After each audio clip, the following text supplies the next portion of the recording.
Hello, hello, hello, and welcome to Bleav. That's Bleav in Lions, right here on the Bleav Podcast Network. I'm your host, as always, at Javanaugh87, Jack Kavanaugh, and we have ourselves a very special episode, though I will apologize for the potential Green Bay bias that we're going to have, but it's going to be worth it because we are lucky enough to be joined by the 11-year veteran in the NFL for our NFC North rivals, the Panthers and the Seahawks, who also just put a beat down on the Lions, the skill development professional or specialist, at Process to Perform, second round pick out of Navy, blocking for legends like Matt Hasselbeck, D'Angelo Williams, Jake Delhomme, and Brett Favre, as well as his co-host, Amon Green.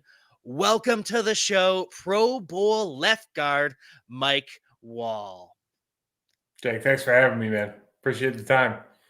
Oh, so happy to have you. So, Mike, what are you doing now outside of football? I know you've got the stuff going on at Process to Perform.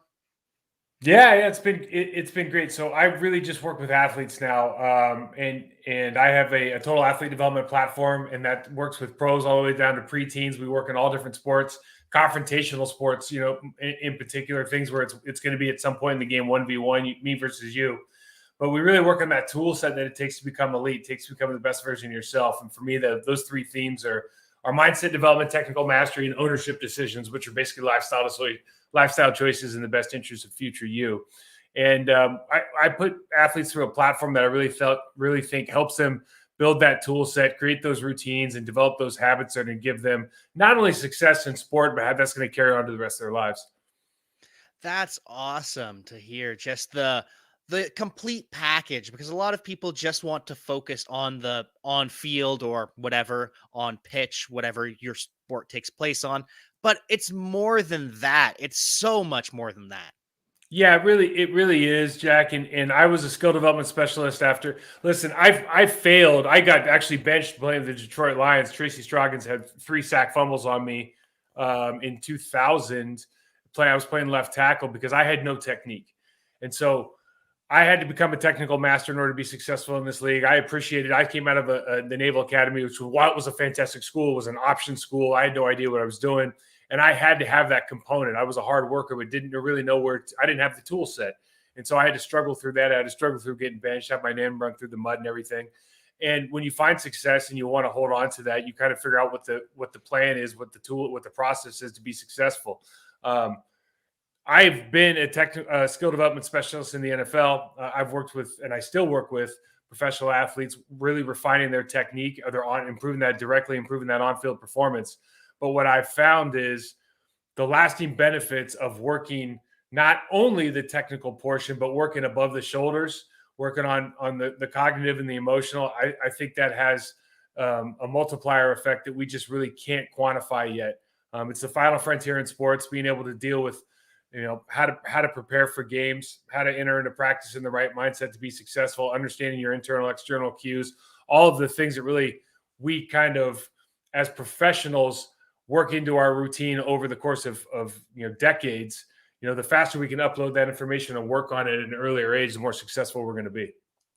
And that's something that my co-host on Bleav in Lions, Jerry Ball, talks about a lot, where you come in and you just have the athleticism, you're raw, you can just do it. But what separates you and lets you hang around in the league is that technique, is that preparation, is that acting like a professional in the NFL. Yeah, no question. You look at the NFL. I always tell athletes this: the bandwidth at the highest level, from the best athlete to the average to the least athlete, is very, very narrow. And so what really separates you is whether or not you can control your emotions on the field. You can process information in the best way possible. In other words, you can make decisions and execute on those decisions in the best way possible, in the most efficient manner. That you have the technical ability to execute on those decisions. And then that you're making choices off the field or off the court in your social habits, and in your eating, your lifestyle, your weightlifting, all the things you're doing to prepare, your film review. Do you know how to watch tape like a master poker player? Like, do you really know the intricacies of your opponent and all that goes into, I was looking at it this way. If you're not doing it, I'm going to do it. And when you meet me, you're going to have a real problem. And that's what I try to tell my athletes. If you are wanting this kind of life, which is a fantastic life, and I'm not talking just being a professional athlete, but being successful at something that you love to do is the best way to go through life, I think. If you want that and you really want to find success in a competitive environment, man, you got to be willing to put in the time, and you have to be willing to put in enough time to understand, to get the most out of, like, the most efficient manner in which you can operate is the one you're going to find the most success in. Goosebumps already here talking to you and just listening to all of that you have to offer. And with that technique, it comes in both the pass blocking and the run blocking. But I got to know, as a Navy guy, are you more of a fan of getting down and dirty in the run game, or are you a pass protection guy? What's your Run game. Yeah. Yeah, I think thought so. I can't imagine. Listen, I know you get paid for pass blocking nowadays, right? The pendulum's swinging back. You look at the NFL now. The Philadelphia Eagles are running the ball 40 times a game. They're going into the playoffs, right? With a roster that nobody thought they'd go into the playoffs with. You look at the impact Derrick Henry's had in the NFL. You look at Jonathan Taylor and what he's done with the Colts this year. You look at the Green Bay Packers. They have two. I mean, they're cannibalizing their own stats. Either one of those guys would be a Pro Bowl player if they're just by themselves. I mean, the league is going back that way. But for 5-7 years, it was a passing league, and you have all these offensive linemen look more like basketball players, and they're dropping back. They're not quite technically as sound, but they're just really good athletes. They're kind of getting in the way, and we're running these spread schemes. But I'm an old school guy, man. I like the intimate physical contact that we got to have as offensive linemen running into defensive linemen, linebackers, and safeties. I love that part of the game. That was the part of the game that I felt I could excel at. And so we pass pro because we have to. We run blocks as we get to. I absolutely love that mentality. And I do agree with the new trend in the NFL. And what really got me thinking about it is the Patriots had all this money for the first time in Belichick's career. And he spent it on big offensive linemen, tight ends, and to build a run dominant to take on these now 210-pound linebackers. It's not Ray Lewis at 250 anymore, right? Yeah, and you're absolutely right. And again, the trend went that way. I mean, we had Nick Barnett. Nick Barnett was a great player in this league, but we drafted him out of Oregon State. He's an A.B. Miller guy out of Fontana High School, just right down the street from where I grew up, right? So I love Nick. When Nick showed up, we walked into Sherman's office like, you got to be joking, because he was like 225, 230 pounds.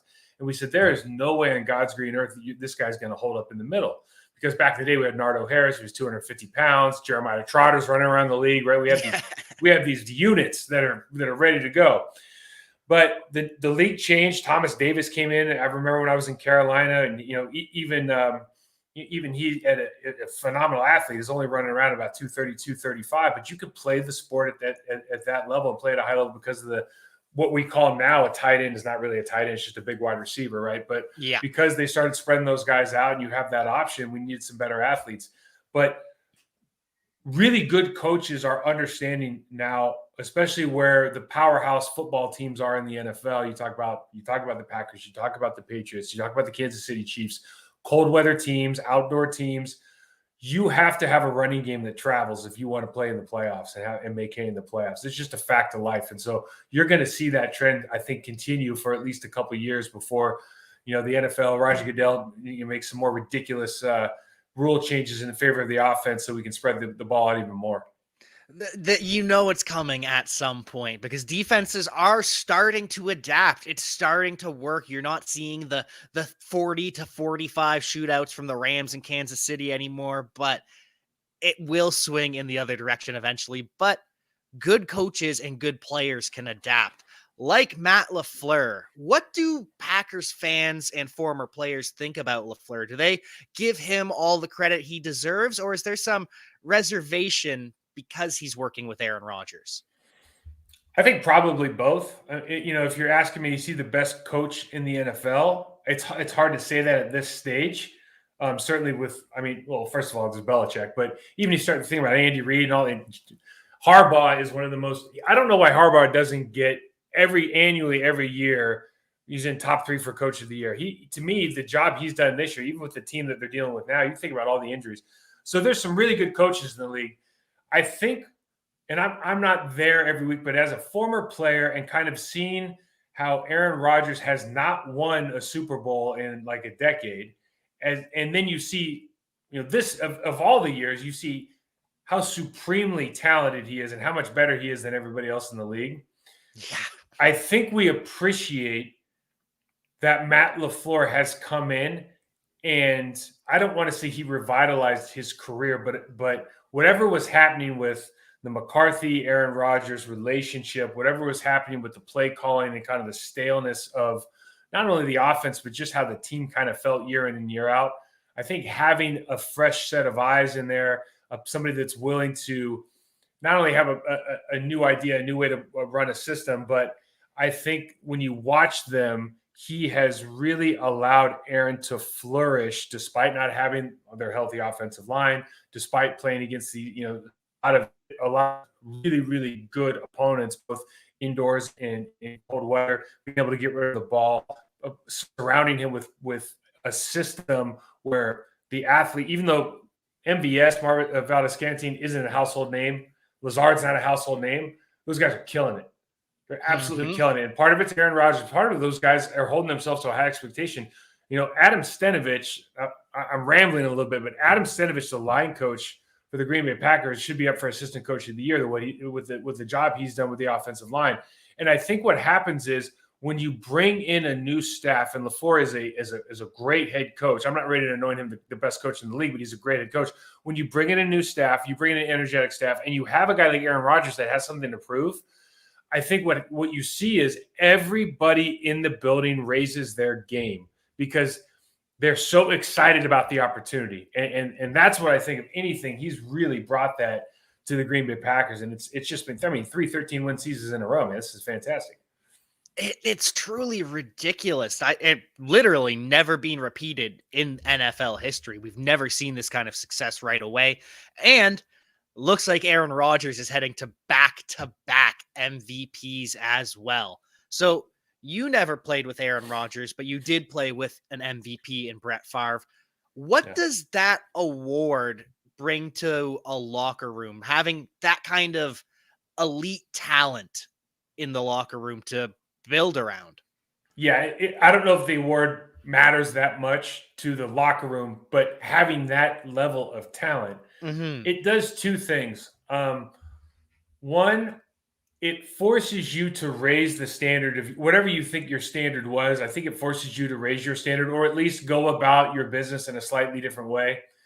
Like, I'll give you an example. The best thing that Brett ever taught me, and he didn't teach me directly, but just being around him, being around Reggie White, Leroy Butler, all those guys, was that when you're younger and you're playing high school football, especially back in the 90s, 2000s, you're playing college football, you feel like you have to manufacture a lot of emotion. You feel like you have to, sniff ammonia, listen to loud music, bang your head against the wall, slap each other in the face. You have to manufacture this emotion to go out there and perform. And what those guys, and what Brett and Batigler was kind of the Pied Piper of this, was that, we prepare, we work hard, we kick ass, and we have fun doing both of them.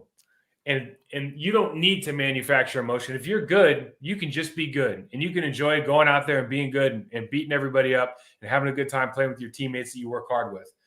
And that was a real revelation to a guy like me, because I thought that we needed to kind of get amped up in order to play. The other thing that they do is you never think you're out of a game. It doesn't matter. I remember we were in St. Louis, and I think he threw 6 picks for like 4 touchdowns, 4 interceptions for returns for touchdowns that game. We still thought we were in the game till the last half of the quarter, because you have the best player in the league. It's like, we always have a shot. You guys got the gunslinger's opportunity. So, raising the bar for the rest of the team, having the expectations set that much higher, and knowing that you have to stay a couple minutes late to watch more film. The last thing you want to do, especially as an offensive lineman, is let down the city of Green Bay by getting your quarterback hurt. Yeah, and especially when he's as successful, as dominant as Brett Favre, now Aaron Rodgers. Just Green Bay has truly been blessed for quite a while. You're almost as a Lions commentator and fan, you almost get a little bit bitter and a little bit jealous. You're just being a little bit too spoiled for our preference. But when it comes to the Detroit Lions, what do Packers players think when they've got the Lions on the schedule? Well, listen, Dan Campbell. I know Dan. We were in the league at the same time. We coached at the same time in Miami for a year, and Dan is a guy that is going to get his players to love him, and they're going to play hard.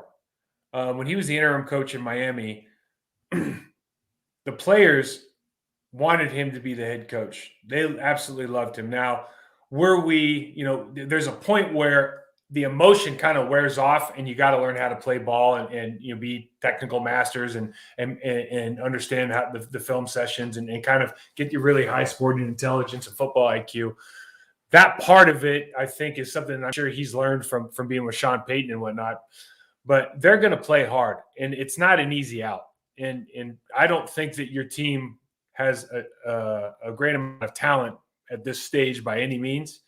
But I think every time you go into a game, especially up at Ford Field, it's a tough win. It's always a tough win, and they play them well. And when you're a Green Bay Packer, it's like, it's the same thing as if you're an LA Laker, if you're you play for the Alabama Crimson Tide. Like, you got to every game you're going to get you're going to get somebody else's best game because you're usually the best in the league. And so, I guess for the Lions, for the Bears, for the Vikings, it's all they think they're the Packers' biggest rival because the Packers yeah, are that's right. consistently the best. But for the Packers, is it the same across the board? This is a division game. We're taking it just as serious, no matter who it is. Well, certainly in recent years, right? Because there hasn't really been somebody to challenge, I think, for the title in recent years. Minnesota being the closest. When I was there, I got drafted, and Randy Moss got drafted that year. So all of a sudden, the Vikings were really, really good. And then the next draft, we drafted a guy out of Clemson, Antoine Edwards. He turned out to be a bust, but we got Fred Vincent, who we traded, who was another DB. So the first guy DB, second guy DB, we traded for Alman, and then third guy Chi-Town Mike McKenzie, who ended up starting in Green Bay for 7-8 years, was a great player. But we drafted all those guys just because of Randy Moss, right? And then I remember Lovie Smith came to town, and he was like, "All we care about is beating the Packers." And then the first time they came up and they beat us. So those, and then they got Brian, they got Lance Briggs, they drafted Tommy Harris, who was an incredible player. So all of a sudden, you started having those old John Randall rivalries, Luther Ellis rivalries. You had the multiple guys on the Bears that were good players, and it was always kind of a good game. That was late 90s, early 2000s. But I think recently, when you kind of look at this rivalry thing, the Packers are trying to win Super Bowls right now, NFC championships and Super Bowls, and I don't mean that sounds smug, but it really is. When you have Aaron Rodgers, that it's got to be Super Bowl or bust. Otherwise, it's kind of an off season. Yeah, it might sound smug to outside fans, but it's reality. As a Lions fan, as a Bears fan, even a Vikings fan, you can't be upset because you haven't given anything to combat that. But back to John Randall for a second, because my co-host Jerry Ball, great friends with John Randall. Oh. What was it like playing against those two on that 98 and 99 Vikings team? Terrible. Just terrible. So listen, Jerry's a very, very good player, right?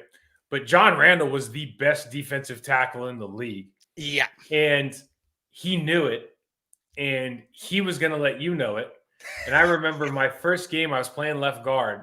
So I think the first game I played in the NFL at left guard, the first game of the season, was Darrell Russell in Oakland, right? The Raiders. Yeah. He was coming off an All-Pro year, so he was, he was a pretty good player. But I think the second game was Randall, and I remember somebody saying that he does research on these guys, and it was the first third down. It was like 3rd and 8, and my nickname in college was Beagle after this guy Ronnie Beagle was an All-American in Navy, and that must have made the media guide, because 3rd and 8, we're hearing the play, and I just hear Beagle. And I turn around, and he's just staring at me, and I'm like, I'll be there in a minute. And I turn around, I'm like, oh shit, here we go. But that guy was absolutely, he was like a bowling ball with knives, man. I mean, he incredible leverage. He would beat you, spin out of beating you, and then beat you again and could still get to the quarterback. Like, he was that good. I haven't seen anybody like him until Aaron Donald showed up.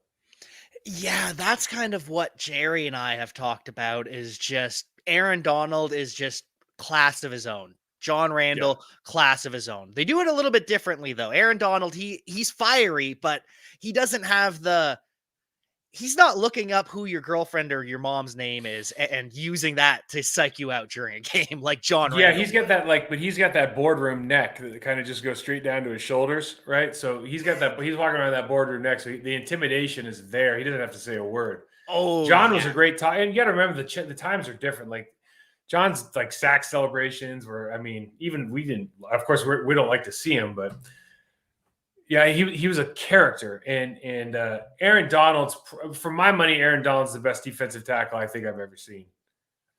He's that good to me. I mean, when I think about guys that I just go, I don't even know how you would when he's angry. I don't even know how you'd block him consistently. He's so good. John was that way too, I guess. But I caught John at the beginning of my career, so he's at his prime, and I'm just starting out. So the perspective's probably a little bit off. Although he was so good that I think they famously said in Green Bay, "Hey, when we go to Minnesota, we throw hot off the three technique." Like, he was that good. But Aaron Donald's amazing. Yeah, he really is. But there's no lack of stars on this Packers roster either, especially Yeah. with this playoff push. You might be. I gotta know. Will we see Jair Alexander or David Bakhtiari play this offseason or this postseason? I certainly hope so. And all indications sound like they did pretty well in practice yesterday in individuals. So listen, if it's one of those scenarios, and this is, for me, this is why, like, the Lions game is actually super critical, because I would much rather get them in for half a game. Like, if you can get D-Bach in for a half a game, Yeah. and then now you get your week of rest, and you're prepped up, you're ready to go for the playoffs. I feel good about him because in my opinion, he's the best left tackle in the league when he's healthy. So I feel good about him, regardless if he comes off cold or he gets a half a game in. But I think for continuity of the line, that's probably a good thing. Same, Alexander's a great player; he's going to be okay either way. But you'd like to see him live bullets. Josh Myers, the same thing. If you can get him in, we've Z Smith. If you can get him, he's a veteran, so he's going to be okay. But you just hope they can get that time in playing against a team that is going to give you their best. So we're kind of hoping we see some of these players. Definitely. And just being able to knock off some of that rust, get back into that movement, because as you said, live bullets are completely different than anything you're doing in practice, and as much one-on-one work that you can do at process to perform, you still can never truly replicate live reps. No, and I'll tell you what, we have this. I call it a progression sack, and it's the best way to turn a movement pattern into a skill that and you go through the movement pattern, you go into a technical progression, you understand that you have to add decisions to that in order to kind of supercharge your development. And then at some point you do have to go find out how good it is live so you can take assessment and make some tweaks, right? And it's all part of the process. But a lot of people, it's like Devontae Adams said this week when DBs ask him, what drill should I start? He's like, no, just go run routes, because when you run routes full speed, you learn a lot about how to come in and out of breaks, where how your body follows your head, where you need to whip around first when you make these 3-point turns. Like, all of these things you can't find out if you're going half speed. And that's just something that the best of the best can teach you, like a Devontae Adams, like the Packers offensive line coach, who you mentioned, phenomenal job this year. They lost Really Elton has. Jenkins.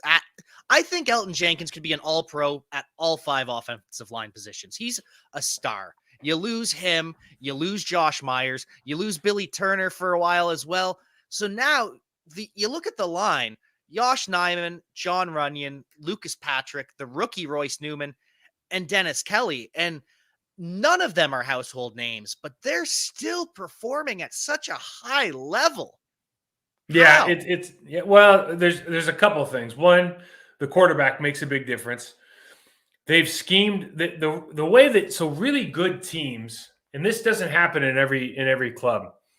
Really good teams, really good offensive line coaches build a concept from one singular concept into a multitude of plays, play fakes, play action passes, drop back passes, bootleg passes, different sorts of runs. And so your offensive line can continue to do the same kind of technique or movement pattern with all these different plays that are in the playbook. And it allows the center and the left guard, for example, to continue to work on their double team block, regardless if it's a downhill play, whether it's a keep pass, whether it's a play action pass, whether it's a bootleg pass, whether it's a dive instead of an outside. Like, they can just keep working their stuff. And when you're able to do that, not only are you making it difficult to pressuring the defense because their eyes don't know where to go, right? Their eye discipline lacks, but you're also just getting free reps for your offensive line. And a lot of teams just kind of start throwing, you watch the Bears sometimes, it looks like they're just throwing a dart up on the board. Like, hey, what do you want to run this time? There's no continuity to it. But a good team, and one thing about LaFleur's offense is they might do a lot of window dressing with all the shifting, but when you watch the offensive line, they're good because they've gotten really good at double teams. And they do a good job of identifying the pressure problem in the offensive line from a pass protection standpoint and trying to get another body on them. They're not great at single blocks. They're not particularly good at outside zone or coming downhill, but they can double team and they can pass off games, and that's the sign of a well-coached offensive line. And especially doing it with multiple iterations of that offensive line, people in and out of the lineup. So I am really excited to see them against the Lions, but I'm also excited to see the offensive line of the Lions against the Packers defense. I don't know if you've watched them much this season. They're missing Frank Ragnow, the all-pro center, but the bookend tackles of Taylor Decker and Penei Sewell, the youngest player in the league too, that gets me excited. Let me ask you, so they're both good players, obviously. What was the sentiment in Detroit? So I thought the kid from Northwestern that went to the Chargers, for me, when I kind of looked at those guys, I thought because he's out of the box, he's all pro caliber to me out of the box. I think Penei Sewell's a very, very athletic, probably has the right mindset, probably has the right demeanor. The game he played against the Rams that I watched was the best game I think he played of the season. Mm-hmm. But he was a little bit behind as far as football IQ, as far as technical mastery. He has a little work to do. Young, like you said, he's young. He's got a lot, but he's got a long career, a very fruitful career ahead of him. But I think it'll be interesting to see because the way that Preston Smith's been playing the run and the pass, but really the run. Rashawn Gary is, tied for third in the league with pressures. He's becoming a player that you're going to have to game plan against, I think, in the future. And that's going to really bode well, especially when you bring back Z Smith and you're able to combine those three guys, maybe in a nickel package with Kenny Clark, who is probably the best like two-way player, not named Aaron Donald in the interior, defensive line in football right now. Doesn't have a ton of pass rush moves, but can get an edge, can pressure, has the numbers this year in the passing game, but is an absolute wild man in the running game. Just dominates people. Like, he got Aaron Donald treatment all last week, getting double teamed on almost every play. Rightfully so. Just absolutely dominates people, right? So, and Dean Lowry's been playing well. They're a fun group to watch. And then they brought in Devontae Campbell, and I tell you, Devontae Campbell was in Atlanta, and he was a good player. But he was nothing like he is now. Mm-hmm. He is an absolute difference maker at the linebacker position. We were very, very lucky to have him. And that's honestly why I'm excited to see Sewell, because like you said, he isn't as technically sound as Slater was coming out, but it's the raw athleticism that you can mold, you can shape. And so in the preseason, Lions fans got really upset because when they were facing the Steelers, he got whipped a couple times by Melvin Ingram. Me, though. Melvin's a great, Melvin Ingram's an unbelievable player, though. Right? I would rather Sewell lose those reps in preseason, and you could see throughout the game, he beat him with one move. He wouldn't beat him with that move again. He beat him with another move. He wasn't getting beat on the same pass rush move twice. That's all I can ask for. So to see Sewell against premier pass rushers like Gary and the Smith bros and against the run and Kenny Clark, that's what I want. I want our our franchise right tackle now to face those types of matchups because you're not getting better by facing subpar competition. If the Packers had rested their starters this week, I'd be disappointed too. I want the Packers best. Yeah, at this stage in the game, and I think DC would probably tell you the same thing. They're really about evaluating and developing talent, and they're probably going to be that way for probably next year as well, to some extent, right? Until they Oh, figure yeah. out if you have the right quarterback and the right pieces in place to be successful. But when you have a young offensive lineman, and luckily having Frank in the middle, because that guy, I know he's a young player still, but he plays like a veteran. Yeah. His intelligence, his sporting intelligence is super, super high. His demeanor is great. So I'm sure he's also has some mentorship capacity within him as well. But when you have these young guys, you want to put them in situations where they're uncomfortable as often as you can, because you with the human growth is just outside the comfort zone, right? So you want to be able to stretch these guys as often as you can, and then you have that tape and look, for young players who are listening to this, the only thing that comes close to live action is being able to watch yourself and grade yourself and prove yourself watching film. And so getting that tape against good competition and seeing how your initial footwork changed because you were worried he was going to beat you on the edge, seeing how you held your inside arm too low because you were worried you were waiting on that stab, you wanted to wipe it off, like seeing how inconsistent you are in your set, so you can go ahead and go and improve that. That's what's going to make him, eons better next year as he goes in. And they have, they're talking about, is Hank Fraley still your coach over there, right? Yes, he is. Hank Fraley, well, he was a great player, but he's done a phenomenal job. Last year he was a stay on with Dan, right? Because he was there 2 years ago, and Yeah. I remember watching your O line 2 years ago or the year before this, and thinking, man, their offensive line, I don't know what anybody's complaining about. They do not have a problem. They are a very, very well coached team. Again, double teams and passing off games. If you as a fan or somebody who's trying to evaluate talent, if you want to see if an offensive line is well coached or not, look at their double teams and look if they can pass off games. It's really that simple. Yeah, and with Fraley, what actually happened was after Matt Patricia was let go or beforehand, Taylor Decker and Frank Ragnow went to management and said, "You cannot let this man out of the building. He is far too talented."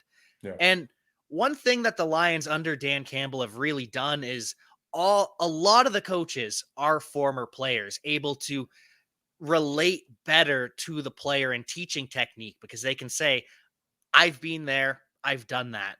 From your experience, does that work? Well, I think a lot of guys like me are rooting for them because we've always hoped that we had a former player in the room, because oftentimes you get in a situation that while a person who has not played the position could be extremely intelligent and have watched thousands of hours of tape, especially when at a position like mine, the intimacy of confrontation is something that if you don't experience it, it's very tough to describe. And so there's situations that we often get to as offensive linemen. When you get a game plan on Wednesday, you'll look at the game plan and you'll say, there's absolutely no way I can make this play. I just can't do it. It's outside of my capacity. And an offensive coordinator, an offensive line coach, a quarterback's coach, whoever it is that doesn't understand what you're saying will say, too bad, we just do the best you can. And then they'll run it 10 times in the game. You'll get 10 minuses on your chart. And you're like, well, I told you I couldn't do it. They just don't get it. And so having that understanding and having that trust in the communication, that relationship with a guy who's been through it before, as long as they are schematically sound, as long as there is a divide, there's a coaching personality and there's a player personality, I think it has the opportunity to be extremely successful. And that's really what I'm seeing under these Lions is it's paying off slowly but surely. They're competitive. There's been growth throughout the season, and it makes me excited that maybe someday in the near-ish future we'll be competing with your Green Bay Packers. But that For might what? You mean like game to game? Because you guys aren't winning the championship in the next 5 years, man. There's just no way. Listen, I'm sorry. I'm not talking trash. It's just there's no way. I'd bet my house on it. I just don't. Yeah, I just don't see it. Yeah, we're taking small victories. We're talking about competing game to game. We're talking about, maybe eking out an NFC North if Aaron Rodgers leaves and you're operating with Jordan Love, because that is the only way in the next 5 years I see it happening. Are you guys keeping Jared? Is Jared Goff? I mean, he's not the answer, right? So No. are you keeping him or So what's happening there? What's going to happen there is because of the trade for Stafford with the contract, he will be in Detroit next year. What should and hopefully will happen is they draft someone to learn under him or compete with him, eventually take over. And then in 2023, Jared Goff will be cut or traded, is the hope / what we think the writing on the wall says, that we're not going to have our franchise quarterback starting until 2023 at earliest. Yeah, I just look at it like I think Garoppolo's going to be in San Fran. He probably stays there. I would take Taylor Heineke. I mean, I know that sounds stupid, but I would take Taylor Heineke because at least the problem with a guy like Jared Goff is he was the second pick in the draft. So he's always going to fool you. He's going to have this game where you're like, man, he can do it. Like Sean McVay did the same thing, right? He has the physical tools that can wow you. And what happens is, they call those guys three staff guys, right? Because they get 3 coaching staffs fired. I mean, it's not a knock on him. He's a super talented guy. But if it's not processing and it's not going to happen, he's got enough talent where you're like, dude, he's the guy, and you'll just keep hanging on, as opposed to bringing in a guy like Heineke where you're like, oh, we know he's probably not the guy, but he can win us 9 games. You see, there's just it's a really tough thing to keep a guy in the building like that because he has enough physical talent where he'll cheat you. And then I think Mark Brunell is your quarterback coach. Yeah. And, Mark's going like, I can fix him. He's Mark Brunell, for God's sakes. Like, how can he not? You know what I mean? So it's really, really hard unless he makes this monumental jump or you've seen something now that you're like, he's processing at a level he wasn't processing at before. It's dangerous to keep him in the building next year, even though I don't know if, financially there's a way out of it. Yeah, I completely agree. And I think because of the contract, he will have to be back, but he's the perfect quarterback for when everything's perfect, when there's no pressure, when the receivers are open. He's great. It's when anything breaks down around Jared Goff. That's when the happy feet start. He panics under pressure. And that's why I really hope that with the Lions' second first-round pick, they take a quarterback. So it's, hey, Jared, you're the starter this year, but this is the Patrick Mahomes plan. We're moving on from you next year. And I hope I don't spend a lot of time looking at the NFL draft, but from what I can gather, aside from maybe that Pickett kid, there's not a lot of first rounders out there. No, it's more of a it's more of a late first round draft, like a Jordan Love, where there's these guys with tools not all put together. And so this is the reason, Jack, that you guys should go the Philadelphia Eagles route. You've already invested a huge amount of capital in your offensive line. Yeah. Go get a Mercedes Lewis type tight end that can just, or Gronk, fill the gap of a guy who can just block his absolute, he can block his backside off. Yes. And then go find 2 1A running backs, and you have yourself an offense. And you Carson Wentz the kid. You know what I mean? Don't give him a chance to drop back and Carson Wentz the kid, Jalen Hurts the kid, whatever you want to call it, but make the running game the staple of your offense. And now, because that's really, you think about it honestly, what's the only way to beat Aaron Rodgers? You're not going to beat him in a shootout. You beat him by keeping him off the field. You beat him by not giving him the ball. You give him the ball, you're done. I mean, the percentages are just too far in his favor. So being able to hold that ball, being able to control the clock, being able to control the tempo of the game is something that you just kind of look at their offensive line, you look at their line coach, he's like, you're not that far away from being able to do that if you'll just buy in. And I think that's the hard part in today's NFL with these scheme masters sometimes is just buying in. I know Anthony Lynn was there, and I think Dan's calling the plays now. So yeah, who knows what will happen?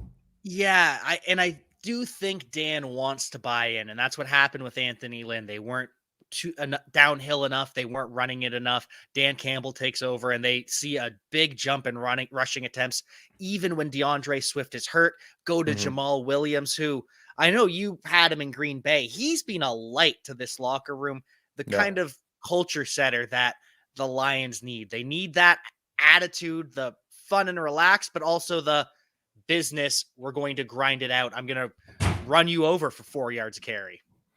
There's a handful of guys in the league right now that you could go pick up as a complimentary back that are more than capable of being 1,000-yard rushers, 1,200-yard rushers for the Detroit Lions. And I bring it up because I get excited about the idea of more teams going back to like running the football and having that being the point of emphasis and not doing it as on a casual basis, but really investing in this is our offense. We're going to be this kind of team. We're going to run the ball and stop the run because we know it travels and start looking over the horizon as the powerhouses in the NFL right now play outside in the winter. And if we want to compete, that's what we have to be able to do. The Motor City toughness that Dan Campbell's trying to instill. I hope that we're headed in that direction because I can't do the Matt Patricia style anymore. That was just painful. 3 years of pure pain. You know, I remember when I got drafted because I wasn't an NFL fan until I got drafted. And so I didn't really follow the Detroit Lions, but I was kind of it was the Matt Millen era. And you had good players, Robert Porcher, Luther Ellis, you guys drafted Big Sean from Texas. You had, obviously Barry Sanders was there, the best player I've ever seen play football.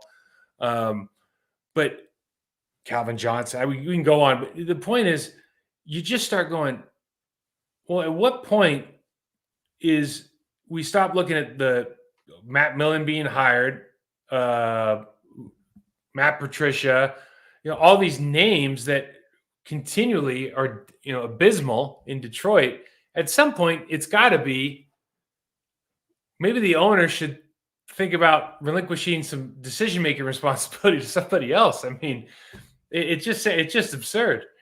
It really has been. And so 2 years ago, we ended up getting, last summer before this, Sheila Ford Hamp took over from her mother, Martha Ford. And they brought Chris Spielman back into the front office. They have Brad Holmes at the GM. It really feels different this time. Chris Spielman was an absolute unit when he was playing. I love the way he played football. I bet he's doing a great job up there. We're really happy to have him, and we really think that that whole culture shift has us finally. And I know people say it all the time, this is the year things get right, but I truly believe this isn't the year things get right, but this is the year things start heading in the right direction. We can hope. Well, it starts with paying that guy with the jersey you got on the wall behind you his money or something. I mean, yeah. Let's get that right. Let's get that right first, huh? Jerry and I have been pushing for that, and we're hoping this offseason that Sheila, the owner, sits down with Calvin one-on-one, writes a check there on the table, hands it over, and then they can have that conversation. Because I know that the Detroit has got a fantastic community, and I know they don't particularly care historically about what the rest of the country thinks, but I can tell you that has not reflected well in the rest of the NFL circles. Yeah, it really doesn't seem to, especially when a couple years later, Andrew Luck gets $12 million and Calvin Johnson has to pay back 1.6. Right. It's the way some teams treat their players. It's funny. And that, before we get you out of here, I got to know, do you think Aaron Rodgers things can reconcile and he'll be back, or is this the last dance? It's such an interesting question, I think, given what's happened, how this year's transpired, how much success they've had.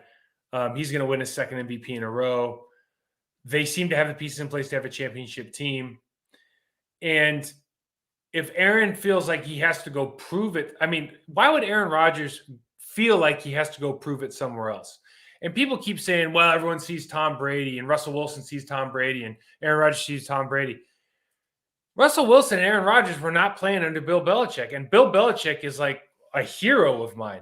But I think his locker room, the way he does business, is a little bit different than how Aaron Rodgers is being treated with Matt LaFleur. No offense. Right? Just a touch. And how Pete Carroll treats Russell Wilson. Yeah, I mean, it just doesn't seem like when I close my eyes and go, if I was Aaron Rodgers, where else would I go that's going to give me a legitimate chance to win 2 more Super Bowls in the next 4 years? It doesn't feel like Pittsburgh's that to me. It doesn't feel like Denver's that to me. It feels like Green Bay is the spot that I would stay if I wanted to play 4 more years and win 2 more Super Bowls. Because guess what? Their offensive line's young and their secondary is young, and it's only going to get better. And it's arguably the weakest spot on their team right now, aside from their terrible special teams. It's arguably the weakest spot on their team, and but it also has the biggest room for improvement because they're all young players. So I would be, and he is an absolute. They would name every single street in town, every drink they serve at the bar itself. They would name everything after that guy. I mean, he's a god up there. I don't know why you would leave. And especially when we've heard his thoughts on Devontae Adams, the best player he's ever played with. He loves the man. They can easily stay together in Green Bay if things can be resolved. And I think at this point, we saw the one game of Jordan Love. I think the Packers will be smart enough to say, you know what? Come home, Aaron. Stay home. Be with us. And I think if they win a Super Bowl, it's guaranteed. Well, it's like the AB thing today. And AB's he's had instances already, and he has a history. But there is also a history in the NFL of teams wanting players to play injured because the coaches don't want to lose their jobs. And when this is all said and done, the most important person in the city of Green Bay and the Packers organization is number 12. There's really no 1A. It's him. And as he goes, the Green Bay Packers will still exist when he leaves, but they are not going to be the same team. And it is very unlikely that the trajectory of the coaching staff, the personnel staff, everybody in that building, it's unlikely that their trajectory is going to be along the same path it is now. So it is in their best interest to do anything they can. And those guys, Goody's a smart guy. LaFleur's a smart guy. It is in their best interest to make sure that man is in that locker room until the day he retires. It makes no sense to do anything else. You have to do that when you have an all-time great. You have to make sure that they retire. Michael Irvin with the Cowboys. You make sure they never, ever leave. And so I think Aaron Rodgers stays. I think that they make the Super Bowl, and I don't think there's an AFC team that can compete with them. But what about this Sunday? Because our friends over at betonline.ag have Green Bay as only 4-point favorites against the Lions. Are they expecting a half game? I would imagine so, right? They're probably right. I would imagine they play half. I think Aaron and Devontae both come out and said they want to play. Mm-hmm. Fun fact, though, whenever the spread gets around 3 points, it's the odds makers are wanting you to bet the other way. So, they might be trying to fill their book too. We don't know. The Vegas has been hurt a couple times lately, so they may be using this one to draw us in just a little bit. What's your score prediction for Sunday, though? Oh, I think it'll be a good game. Maybe something like 20-27 Packers. That I can dig it. I can absolutely dig it. I was going to go 23-27, so right in the same ballpark. I have them pushing the 4-point spread. Nobody wins except for Vegas, because that always seems to happen. But Mike, thank you so much for joining the Bleav in Lions podcast. Before we get you out, do you have any pluggables that you want to plug?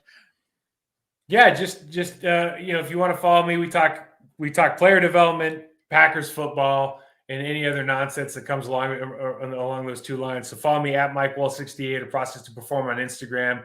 If you're a parent, player, or coach interested in the player development discussion, hit me up at process2perform.com or get on my Facebook page. We have a total athlete development platform or group that you can get involved with.